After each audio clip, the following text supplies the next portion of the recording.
దయచేసి ఛానల్ని సబ్స్క్రైబ్ చేయండి. నిఫ్టీ 50 సోమవారం అక్టోబర్ 13, 2025 నా ట్రేడింగ్ స్ట్రాటజీ. నేను కొనుగోలు చేస్తాను. Long strategy.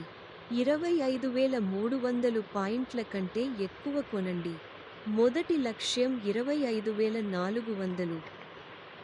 రెండో లక్ష్యం 25,490. నష్టాన్ని ఆపండి. 25,260.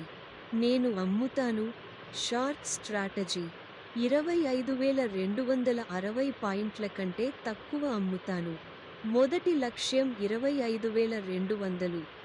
రెండో లక్ష్యం 25,110. మూడో లక్ష్యం 24,846. నష్టాన్ని ఆపండి. 25,300. డిస్క్లైమర్: పైన పేర్కొన్న సమాచారం కొనుగోలు లేదా అమ్మకం సిఫార్సు కాదు. స్టాక్ మార్కెట్లో ఏదైనా స్థానం తీసుకునే ముందు దయచేసి మీ ఆర్థిక సలహాదారుడి సలహా తీసుకోండి. దయచేసి ఛానల్ని సబ్స్క్రైబ్ చేయండి. వీడియో లాగా. ధన్యవాదాలు.